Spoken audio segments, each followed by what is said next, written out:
Okay, we are back with video number 6 on doing these sports bears. And so I asked you when I left the last video, I asked you to take a V-tool or something small and go around and clean up all the transition areas. And so what I meant by that was between the jersey and the neck, clean that up with a V-tool, clean that up here right around the hands. You probably needed to do a little bit of carving to clean up. Go all the way around all these arms anytime you have a change. So like this is flat, changes here, I need to clean that up. I needed to clean that up, clean this up. And there's still places that in a final cleaning of carving, I would clean up some more. I didn't do everything because I didn't want to take that long. But you're also getting in here and taking care of the marks that you write on it. The goal today is see if we can get this thing finished carving, and to see if we can find our glove, where our glove went. We can find, there it is, we can find all the things that we need to do. Now, I got a piece of wood out of my wood pile. What we're going to do with that is make the hand. So that's going to be the hand right there. We're going to cut that out. We're going to make this a dowel that'll only be about this tall. We'll cut it down to that. And then we'll insert this much of that dowel into here. So it would stop right there, start right there at that line, and up here would be whatever we decide. Is it going to be a foam finger? I kind of like that idea. I've done that several times. It's a neat little thing to do. And so we would just carve out something that looks about right, or draw it out. So here it's going to come down to here. And so the finger is going to go up here. And if you've ever drawn a hand, basically that's what a hand looks like. Now the finger's up there, so we're going to bring that finger down. And right now we're only looking at the overall shape, because if you look at those foam fingers at a football game, they don't have individual fingers carved here. It is shape, shape, and cut off. And so we're going to make that a dowel, and then we're going to insert that dowel into here. So by the time I'm done, that dowel has to be down to the size below that so that I can stick it right up in there. So let's go ahead and do that real quick. That shouldn't take us very long. We'll take a V-tool, not a gouge. V-tool right there. Using my stew-by stuff from Chris Willick up at Woodcarver's Warehouse, but this is one of them, and one of the ones that I got from him.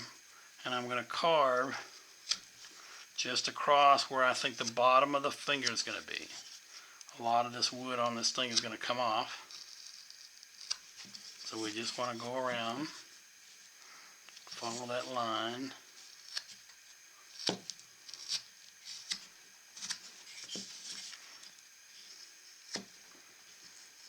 I've been doing, as you know if you followed me, I've been doing videos for a few years, and I like what I'm doing. I got inspired to do this by a guy named Gene Messer, if you all know him, Whittler 0507.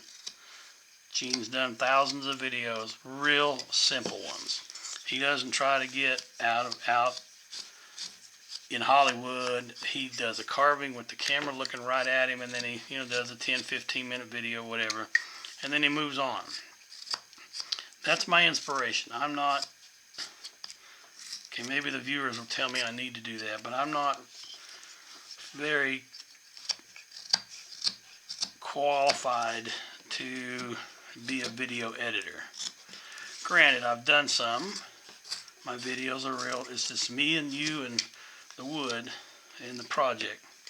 And so I'm not really one of these folks that's interested in having fade in, fade outs, my own music video playing on it, a logo or whatever, although I'll probably end up coming up with a logo.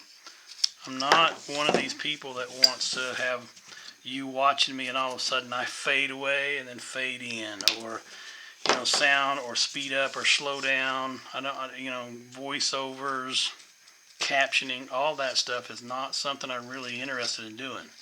And it's not that I'm saying I'm better than that. I don't want to do it. The bottom line is I'm still working. I have a business, and I have a YouTube channel, and I have an Etsy channel, and so I could do a lot of things. I don't know that I necessarily want to or have to. What I want to do is carve and teach. It's my best and greatest asset is my ability to teach. I love teaching. I love being able to empower people to do what they want to do, especially when it comes to something that I know how to do, that I can show them how to do it or show them how I do it. And this is one of those things. I love carving. I love doing it, and I've taught for a long time in a variety of different ways. I taught when I was in the military. I taught when I just got in the military and worked at the base rec center. I taught kids a lot of things, and I've just done a lot of teaching throughout my years, and I want to keep doing that. Do I want to get into video editing? You know, if I'd started playing around with computers when I was in high school or later, whatever, maybe. But right now, I just want to teach and carve. And so I see a joy from that in people saying, I learned a little bit from you, or a lot, or nothing in some cases.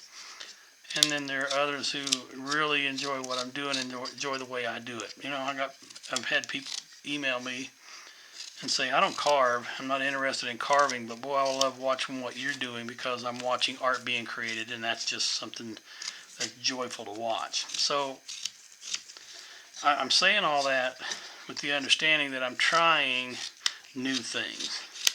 I've been using a program, I used a program, a Microsoft Photos or something, whatever it was called at the time. They've removed it, I can't find it. But my first videos were real simple that way. And I kept it simple because I didn't know how to do a lot of things, and my oldest son helps me a little bit. He knows a little more of this than I do, but really I shouldn't bother him all the time when I'm trying to do this. What I need to do is figure out what I'm going to do. So after these next couple videos, when I get done with them, we're going to try something different, and it'll allow me to incorporate everything in one package. I'll be able to do the filming and the editing relatively easily, and maybe that might make my videos a little more polished, although I don't know if that's necessary. I mean, this is a tool and some wood, you know, whether you're sitting in the backyard or sitting out in the woods or on a deer stand or whatever you're doing, this is simple, and it should be simple. And I'm not trying to be fancy, because if you know anything about me, I don't have fancy clothes, I don't have a fancy house. I'm blue collar to the bone, and that's the way I'm always going to be. It doesn't matter whether I was working in an important job or not. I like what I'm doing, and I want to keep doing it. So bottom line is, if you want to watch a lot of those other folks that do that, and there's nothing wrong with it. I'm not saying don't. I'm just simply saying, if somebody does something fancy and they say, why don't you do that? I'm going to go, you know, bottom line is, I want to do this. I don't want to do all that. And so if that makes somebody angry, I apologize. I mean, I'm sorry, but not sorry. I'm going to be me. I got to be me. I can't be someone else, you know. I watched carvers that get involved with wood carving illustrated, like Doug Linker and a few others. And I'm thinking, I don't want to be one of them. There's already a good one of them already. I mean, they're doing a fantastic job. And I'm not doing that job. I'm doing it differently. And I don't have to be one of them. They're already perfect at what they're doing. And they don't need me to try to be one of them as well. So I'm going to keep my stuff simple. In Scouts, we always called it Kismet. Keep it simple, make it fun. And I'm going to always focus on the fun of it, the joy of it, because if we're not having fun, why the heck are we doing it? I mean, why am I doing something that drives me nuts? I'm not going to do that. I'm going to sit here and we're going to carve the projects I come up with, or the things I want to do, and we're going to have fun. And it's going to be simple. And I hope that's okay with you. I'd like some feedback on that. If somebody would really want me to be fancy, tell me why, tell me how, tell me what. Otherwise, I'm just going to keep going on the way I'm going on, because the feedback I'm getting from most people is sound and appreciated and good. Otherwise, what I'm getting from some people, there's a complaint about, well, I couldn't hear the sound, or I couldn't see your fingers are out of the video. I got it. I could keep making that mistake. I'll fix that, work on that, get my setup exactly where I need it to be so I can see everything at once without having to look this way and then look this way for something else and look over here. It'd be nice if it was all right here, and that way I could just see where I needed to be and look at what I needed to look at. So anyway, all right, working on this. I'm going to make that dowel about that far along, so I'm just going to make the cut. It's easier to do a stop cut, and this part right here is going to be hidden. This is the arm coming out of the jersey. This part we're gonna hide in that foam finger. So I think we're not down far enough in size, but we can do that.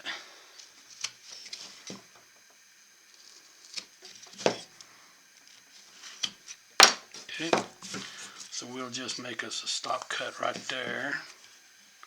Go in that groove, go all the way around. Stay in that groove. Carve, carve, and then we're just going to cut it off.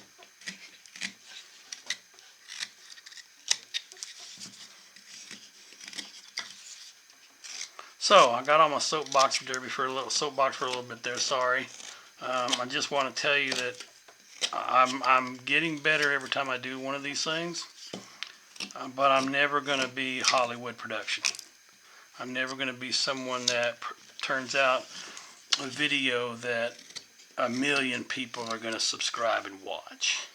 Is that important? No, not really. I mean, you know, it would be nice if I made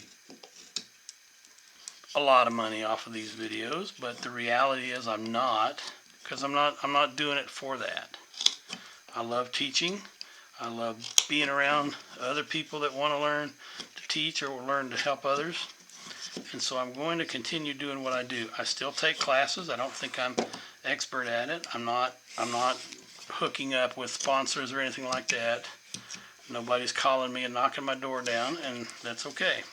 I'm doing what I want to do, and I'm doing what I enjoy, and that's the key. How are we on this case right here? Let's look right here. That's pretty close for about where we need to be. And so what I'm going to do, we'll trim this, and then I'll cut with a bandsaw, or not bandsaw, with a saw. I'll cut with a drill right in here. We'll make sure we'll dry fit those, and then we'll carve that to fit on it, and then we'll finish it up when we're done, because that's what we're going to be doing. I'm going to do it this way because I'm holding on to a piece of wood like this, and I'm carving a smaller thing. When I try to hold on to that, again, I don't have a thumb, I don't have a full thumb here, and I don't have a full finger here, so it makes it hard to grip sometimes. So just for me, I'm going to do it, I'm going to hold it like that so I can hold the small piece, and then eventually when I'm done, I'll cut the little piece off, and we'll trim the rest of it to there. All right. On the shoes, I'm going to do a tennis shoe.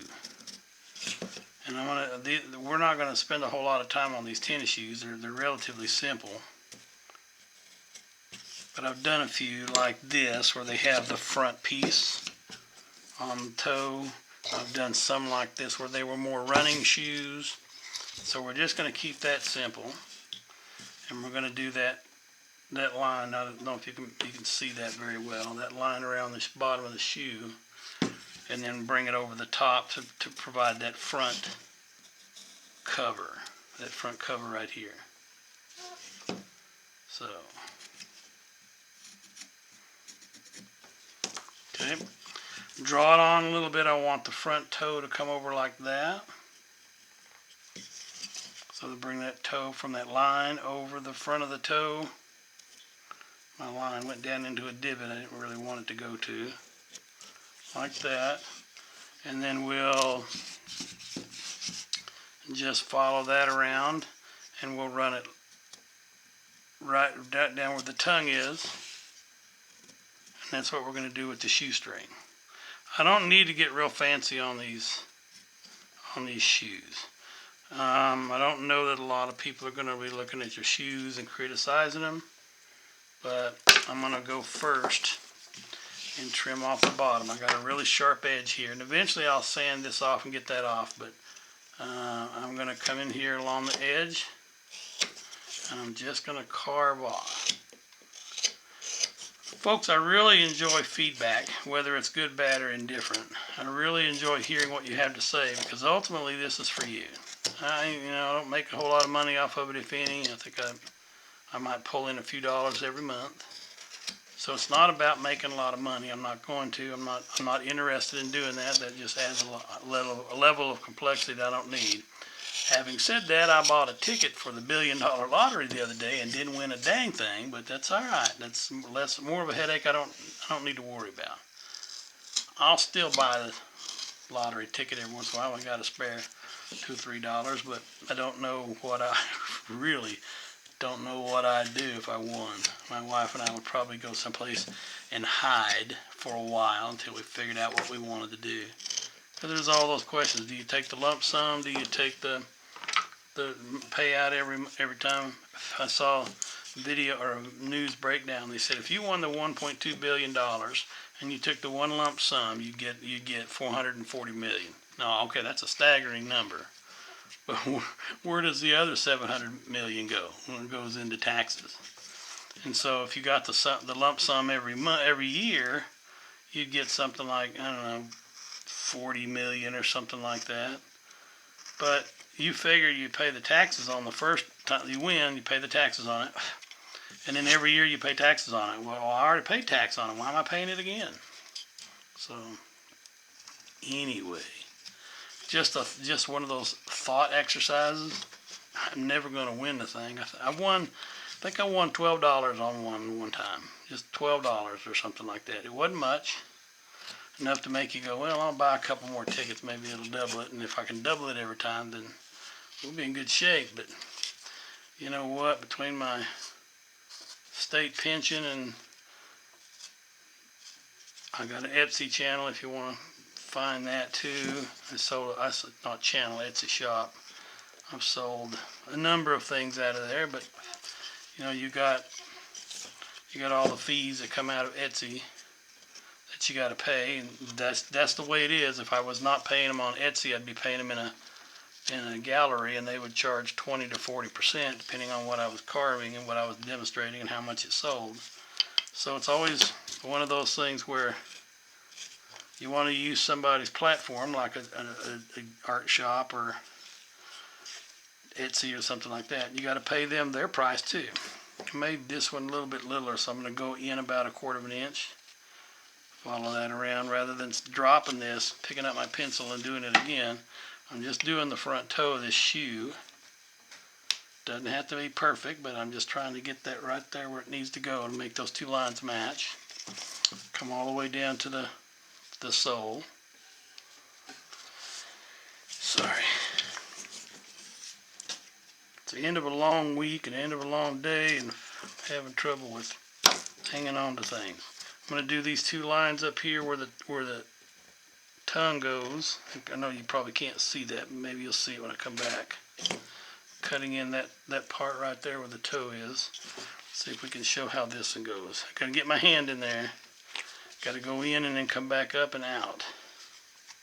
So you need a little V tool in there to get that tongue part right there. We'll do this in here.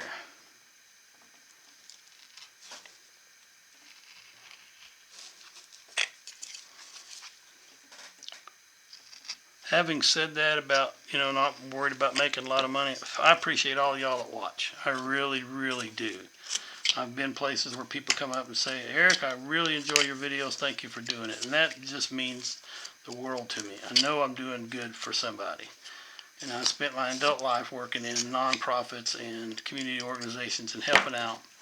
And I think that's what I'm going to be doing the rest of my life, as long as I can stand upright and make a difference and spout words of wisdom instead of nonsense, which I've done a lot in my life. But I appreciate all y'all for watching, paying attention, telling me what you'd want to see the next time. I really like those comments, because I've got nearly 180 videos, and at some point I just get to where I'll go a couple, 2 or 3 months like, I don't know what I want to do. I don't know what we need to do next. I don't know what our next project is. So just trying to have a little bit of fun, teach a little bit, spread a little wisdom. Maybe some of the things I say might stick. Maybe some of the things you say might stick with me too. But I'll have to watch out that.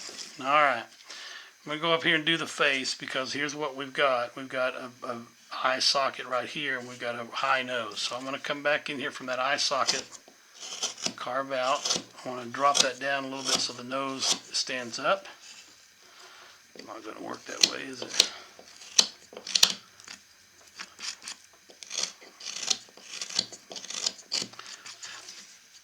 See what I'm looking at right there? So we're trying to get that snout to look the way it's supposed to.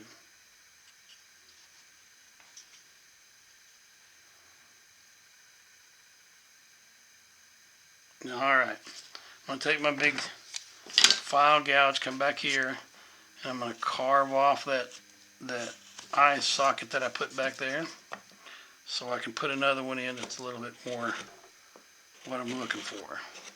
So I'll take off a little on the up and down part here. I'll take a little bit off down through here. And then we're going to draw the eyes back in. I watch a lot of people who carve bears, and there's a lot of them that do realistic bears, and I like the way they look. There's a lot of them that do cartoonish bears, and a lot of them that do kind of a caricature bear. I've got a front porch bear that sits in front of me on the top shelf across the room, and I like the way they did that, but it's meant for be outside, and so it's meant to be seen from a long way away, people looking at it. And I like it, but I don't carve that way. Probably not going to carve that way. Let me get a marker. My wife tells me all the time that you can't see my pencil marks, and so I'll get one of these little Sharpie ultra fine points. See it? Alright, I'm going to draw those eyes in. I got the bottom one back here. It's not really where it's going to go, but that's a curved surface. So I put them there because in space that's where they go, but on a 2D that's not where they go. 3D rather. Okay? Okay, what I'm going to do with that, I'm going to use a small V. Here's a small V. I'm going to go from one end to the other on the bottom. I'm just going to take that bottom out. That bottom line, rather. Not the bottom of the carving. Okay. Now when you look at that, it still has a little bit of a slant. We're going to want him looking up this way. We want him looking straight this way. He's looking up. I'm not sure why he's looking up, but that's what I feel like. That's what I feel like he's telling me I want to do. So I'm just going to draw in or carve in around the outside of the eye. That's a little pointed up there, so I'll round it a little bit more. Same thing here. Go up, come around, and come down. So there, we've got eyes. If you really want to, you can just leave them flat and paint them that way. I'm going to come in here and give them a little bit of shape to them, which makes them not necessarily look straight up, but they'll still help them to look up. Okay, go right in that groove, 90 degrees to the wood, and I'll just take out a slit right there, and I'll take out a little sliver right there. Okay, same thing over here. I'm going to go in 90 degrees to the wood. Curve, that's hard to do, I'll tell you. It's hard to do. If you're not sure, number one, make sure your tools are sharp, and number two, practice a little bit. Practice turning, because if you don't turn right, I'll tell you, you turn and then go to turn wrong, you break out this whole eyebrow mess up here. So, nothing wrong with cutting it back a little bit more to make it a little bit deeper. Most animals, okay, most humans have eye sockets like that, and that's what we want to look at. I want to take a big gouge that fits that, and I want to score in there and separate the ear around the inside of that ear. Now again, I'm not doing a realistic bear ear. This is more of a cartoon / caricature, a mixture of both. But a lot of times you'll leave a little bit of an ear, a little bit of stuff in there. No big deal. Come back in here and cut it 2 or 3 times. Cut it as many times as you need to get it right.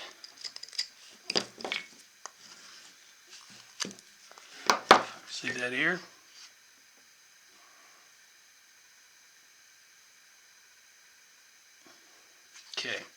Same thing on the other side.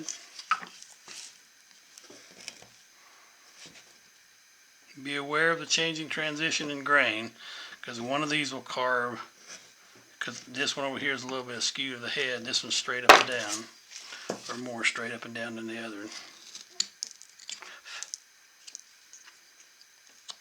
Okay, I'm going to carve a little groove right here between the eyes, just because there is one of those on a bear, and so to be a little more true to form, there's a little bit there.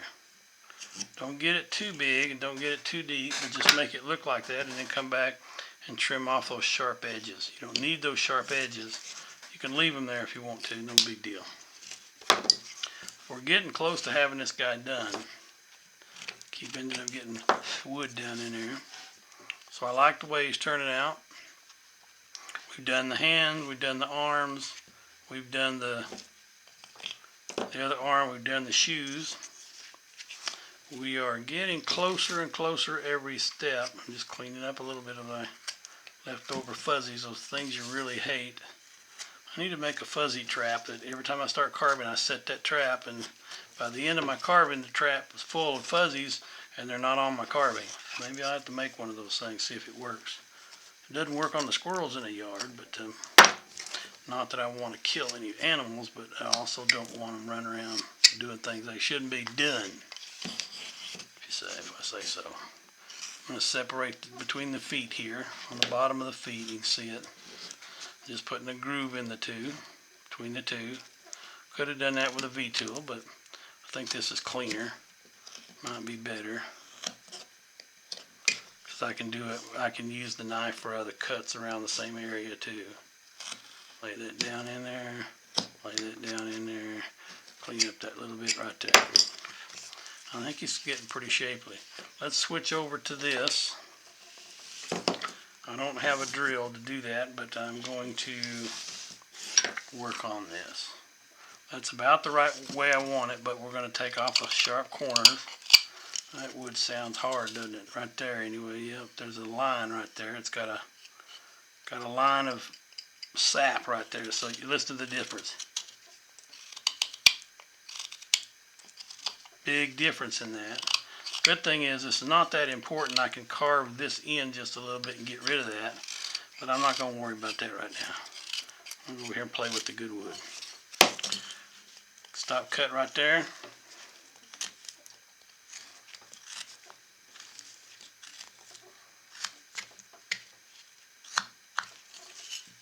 Stop cutting right there on the outside of that finger, down to there where they connect.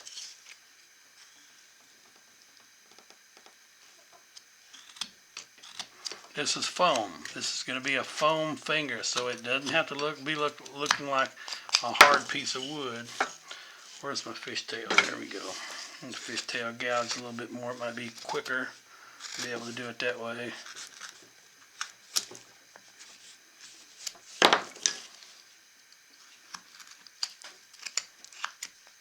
Okay. Make sure you know where that knife is, because this is, it can get away from you real quick. And if you don't know where it's going or where it's at, it could be dangerous. Just telling you, just giving you a word of caution. Be careful. I'm really tired of hearing about my friends or other people getting cut, and let's be honest. It's because we're inattentive sometimes. We're not realizing what the wood's telling us, and so we end up getting somewhere we don't need to get. Now I could do that hole down here with a gouge. I could just ream it out there. It'll be cleaner if I do it with a drill. So we'll do that in another video, probably the next one. But that'll get us going where we need to go anyway. So coming up here, separating what I want to keep and what I don't want to keep. So we're at the top of the finger there, and we're just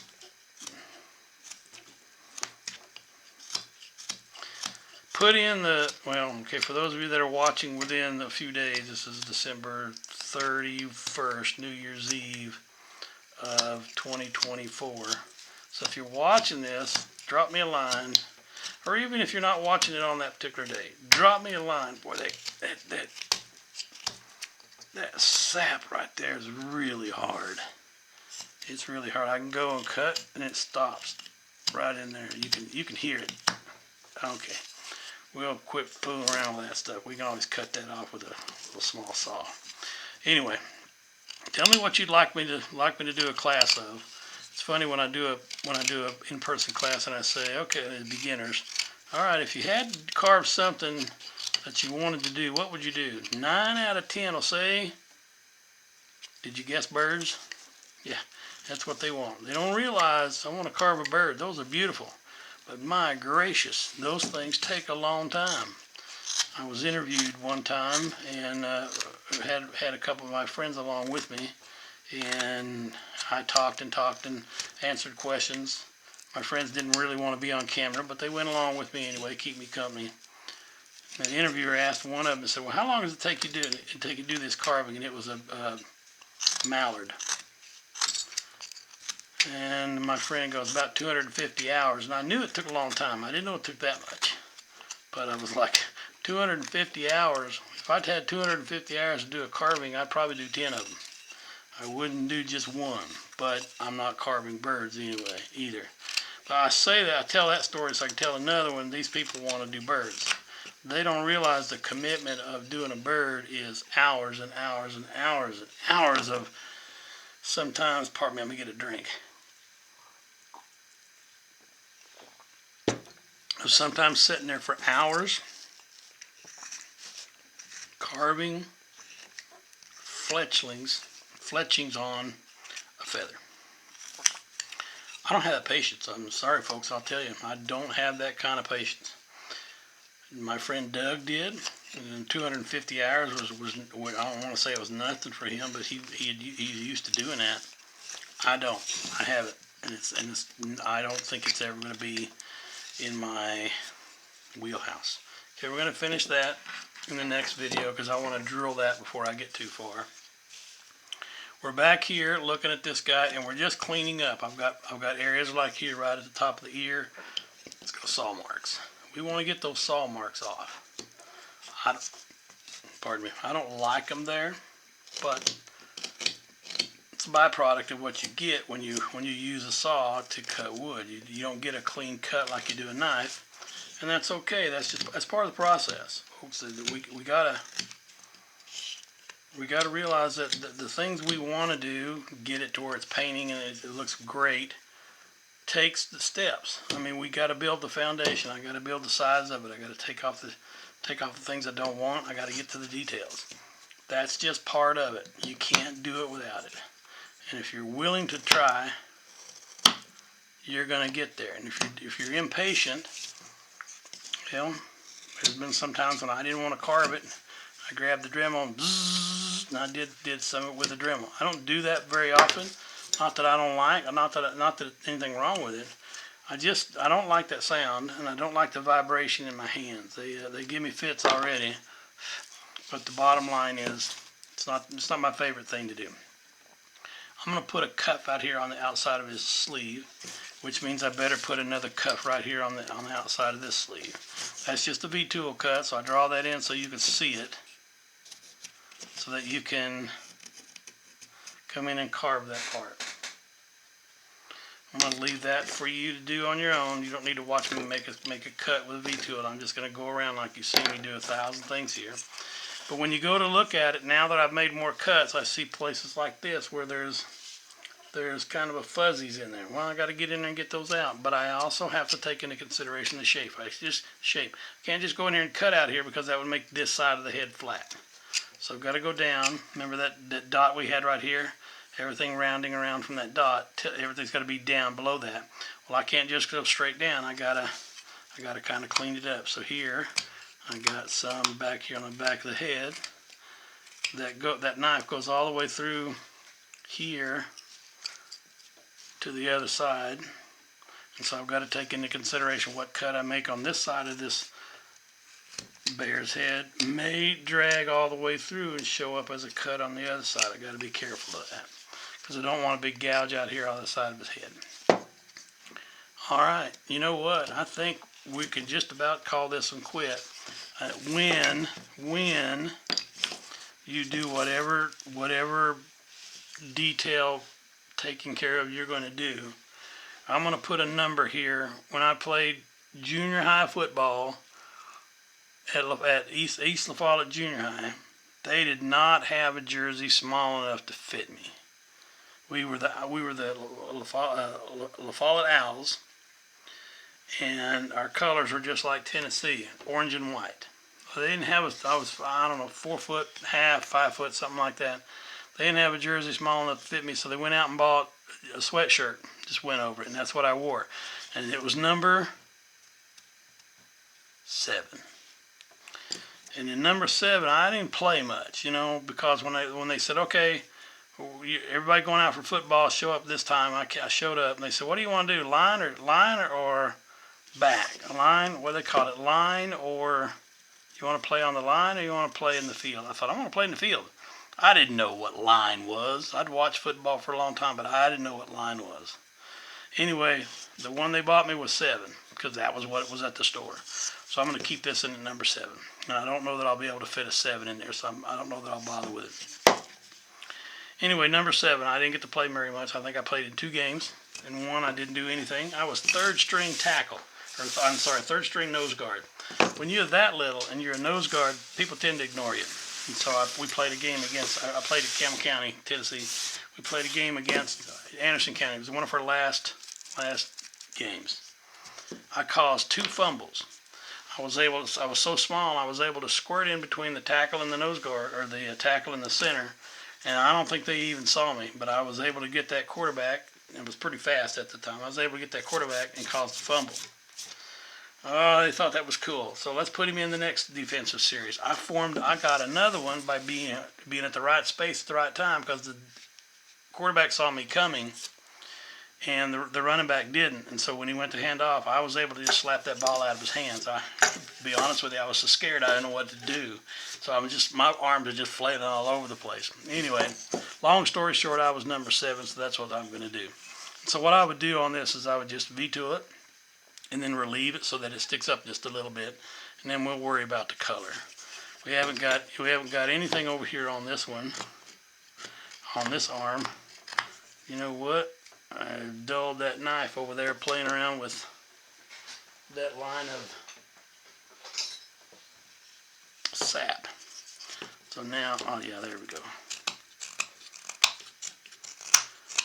One of the things that always comes up when I'm carving anywhere, or when I'm doing a new class or whatever, people always ask, how do you sharpen? Well, I have to train them on what's the difference between sharpening and honing.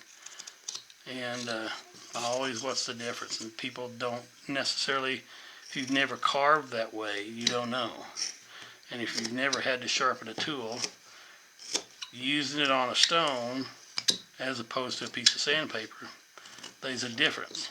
And so you got to learn what you're doing and how that's going to work. I'm just putting a couple of wrinkles here on the sleeve. Not many. I got a few there. I'm going to put a couple right here. You know what? I'm going to leave that for the next. The next video, we're going to finish all these details, and if we get time, we're going to start painting. If not, we'll put that off until video number 7. Video number 6 will allow us to get all these little details and cleanup done, and that's what we're going to do next. Thanks for watching. I appreciate you being here. I can't tell you that enough, because if you weren't here, I'd have no reason to be here. I'd be sitting here talking to myself. Nothing wrong with that. It just it's not what I want to be doing, because people walking by looking at me go, look at that fool in there talking to himself.